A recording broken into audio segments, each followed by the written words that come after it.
F hub వారి పియాన్ ద ఫ్లీ గచ్చిబౌలిలో డిసెంబర్ 15న రాహుల్ సిప్లిగంచే Oscar range live concert. For booking contact.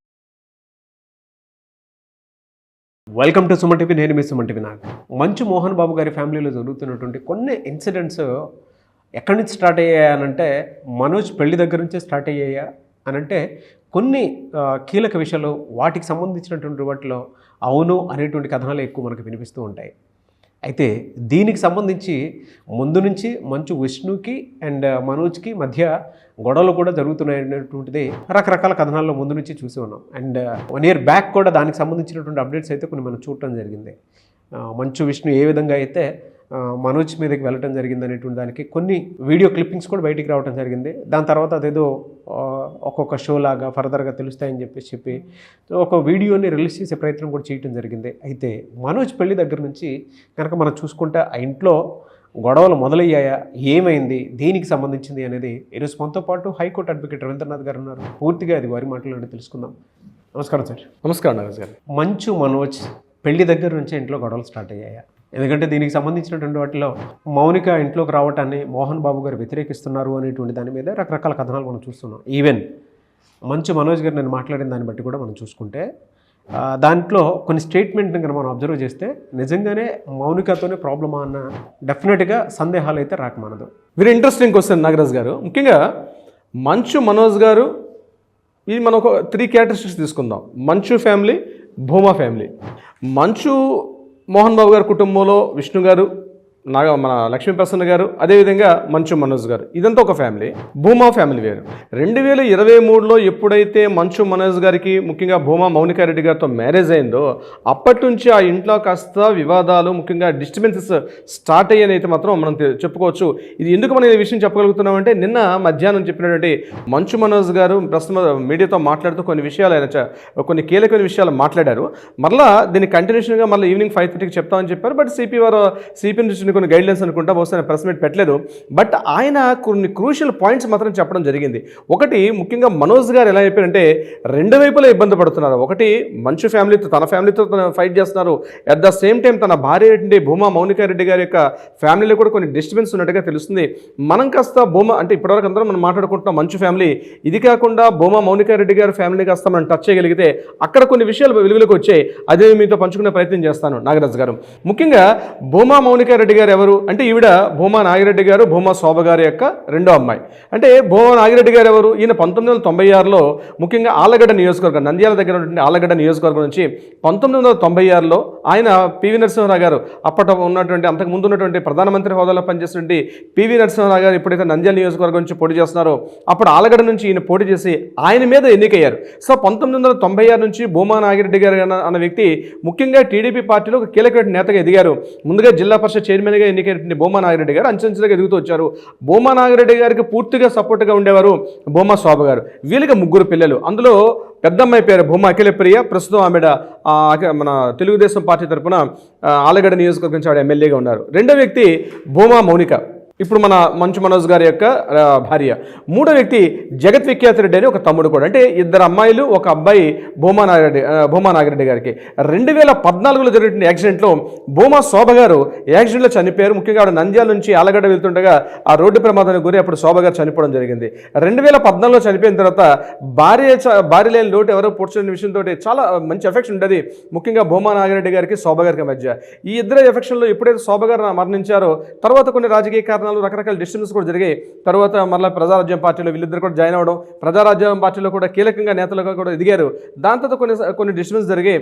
ఎప్పుడైతే శోభ గారు మరణించారో 2017లో భూమా నాగిరెడ్డి గారు కూడా మరణించడం జరిగింది. ఆయన కూడా ఒక హార్ట్ అటాక్తో ఆయన కూడా చనిపోయారు. సో నాగిరెడ్డి గారు, శోభ చనిపోయిన తర్వాత అప్పుడు ఈ కుటుంబంలో నుండి అఖిలప్రియ పెద్దమ్మాయిగా ఉంది, రెండో అమ్మాయిగా మౌనికారెడ్డి, మూడో మన అబ్బాయిగా జగత్ విఖ్యాత రెడ్డి. అయితే వీళ్ళందరూ కూడా అప్పుడు చాలా చిన్నవాళ్ళు. యాక్చువల్ దీంట్లో అఖిలప్రియ మేజర్ రోల్ వహిస్తూ ఆమె ఏం చేశారంటే టోటల్గా కూడా కుటుంబం అంతటిని కూడా ఆవిడ ముందుగా నడిపించాల్సిన బాధ్యత ఆవిడ చేతుల మీదకి ఆ సమయంలో వచ్చింది. అయితే భూమా మౌనిక చాలా ఇంతకుముందు మ్యారేజ్ అయింది. భూమా మౌనిక కూడా మ్యారేజ్ అయింది, అఖిలప్రియ గారు కూడా మ్యారేజ్ అయింది. అయితే ప్రాపర్టీస్ విషయంలో ఏదైతే ఉమ్మడి ఆస్తి ఉంటుందో నాన్నగారు అమ్మగారు చనిపోయిన తర్వాత వాళ్ళ ప్రాపర్టీస్ విషయంలో మాత్రం జగత్ విఖ్యాత రెడ్డి పూర్తిగా నాకు ఇందులో అమౌంట్ అంటే నాకు ఏదైతే ఉందో నాకు రావాల్సిన ప్రాపర్టీ నాకు అనుకూలంగా రాలేదని చెప్పి ఆయన నాకు తెలియకుండానే ప్రాపర్టీస్ నేను మైనర్గా ఉన్నప్పుడే నా ప్రాపర్టీస్ని మా అక్క అఖిలప్రియ అమ్మేసుకున్నారని చెప్పేసి ఒక సందర్భంలో కోర్టులో కూడా ఆయన ఒక కేసు కూడా ఫైల్ చేయడం జరిగింది.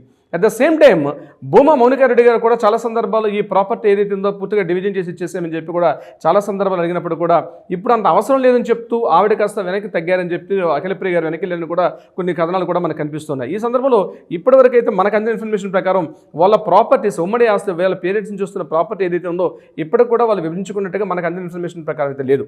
అయితే దీనికి సంబంధించి ముఖ్యంగా ఈ నంద్యాల దగ్గర ఉంటే పద్మావతి నగర్లో ఒక 4 కోట్ల రూపాయలు విలువైన ఒక ప్రాపర్టీ ఏదైతే స్థలం ఉందో ఆ స్థలాన్ని మౌనికారెడ్డి గారి యొక్క సంతకంతో అదేవిధంగా జగత్ విఖ్యాత రెడ్డి యొక్క ఫోర్జరీ సంతకాలతోటి ఈ ప్రాపర్టీని అఖిలప్రియ అమ్మేసుకున్నారని చెప్తూ ఆ మధ్య ఒకసారి సందర్భంలో కూడా జగత్ విఖ్యాత రెడ్డి కూడా మీడియా ముందు మాట్లాడుకోవడం జరిగింది. అట్ ద సేమ్ టైం దీని మీద మౌనికారెడ్డి గారు కూడా కొన్ని సందర్భాల్లో మాట్లాడుకోవడం జరిగింది.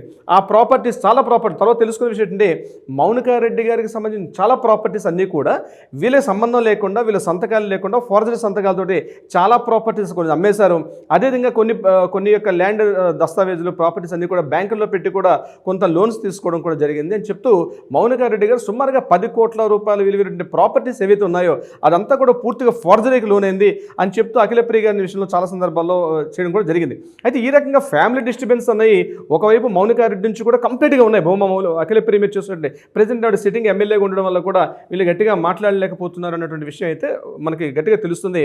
ఇదే సందర్భంలో 2023లో మంచు మనోజ్ గారితో మ్యారేజ్ అయిన తర్వాత ఈ విషయాన్ని షేర్ చేసుకుంది తన హస్బెండ్ అయినటువంటి మంచు మనోజ్ గారితో. సో ఇక్కడ ఏం జరిగింది, ఒకవైపు తన భార్య తరపునటువంటి ఫ్యామిలీలో ఆశ తగాదాలు చాలా చాలా తీక్షణంగా ఉన్నాయి, చాలా తీవ్రంగా ఉన్నాయి కూడా.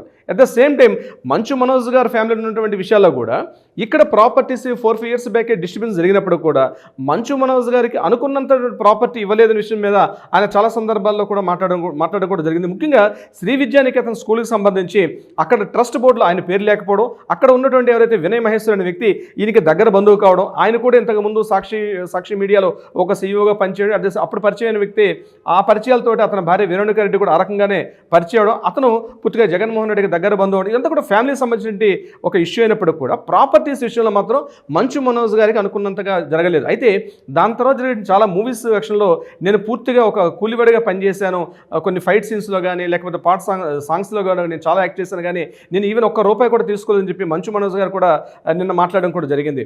నేను ఇంట్లో కూలివాడిగా పనిచేస్తాను కానీ ఏ రోజు కూడా ₹1 కూడా నేను తీసుకోలేదు.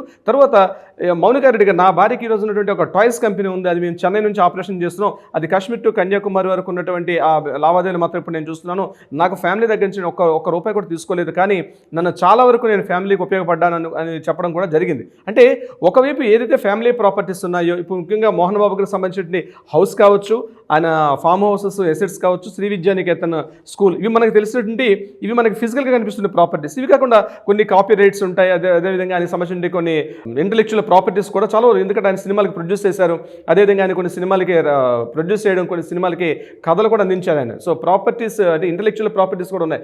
ఆ రైట్స్ ఇప్పటికి కూడా మోహన్ బాబు గారి దగ్గరే ఉన్నాయి. దానికి సంబంధించిన విషయాలు కూడా కొన్ని కాపీ రైట్స్ కొనుక్కున్నారు. ఆ కాపీ రైట్స్ సంబంధించి కూడా నిన్న మంచు మనోజ్ గారి సందర్భంలో మాట్లాడుతూ మా నాన్నగారి దగ్గర ఆ ఎసెట్స్ కూడా కొన్ని ఉన్నాయని చెప్పడం కూడా జరిగింది.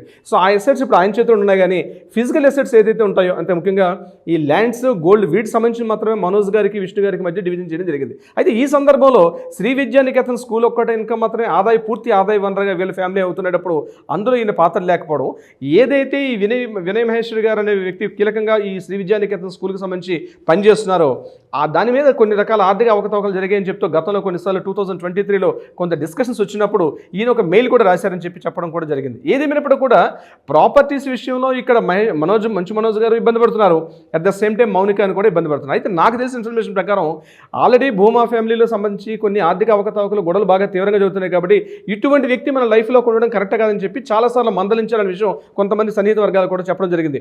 ఈ వ్యక్తి మన లైఫ్లోకి రావడం వల్ల మనకి ఇంకా డిస్టర్బెన్స్ పెరుగుతాయి, కాబట్టి అవాయిడ్ చేయమని చెప్పడం జరిగింది. అయితే తల్లిదండ్రులు లేనటువంటి అమ్మాయిని నేను లవ్ మ్యారేజ్ చేసుకోవడం తప్పేం కాదు, ముఖ్యంగా అమ్మాయికి తల్లిదండ్రులు లేకపోవడం వల్ల నేను దగ్గర తీసుకున్నానని చెప్తూ మంచు మనోజ్ గారు నేను ఒక డిస్కషన్లో కూడా చెప్పడం జరిగింది. అంటే ఒకటి ఏంటంటే రెండు రకాలుగా చూడాలి, ఒకటి కుటుంబ నేపథ్యం, ఒకటి రెండవది ఈ యొక్క ఆస్తులు ప్రాపర్టీస్, స్థిర చరాస్తులకు సంబంధించిన కొన్ని విషయాలు.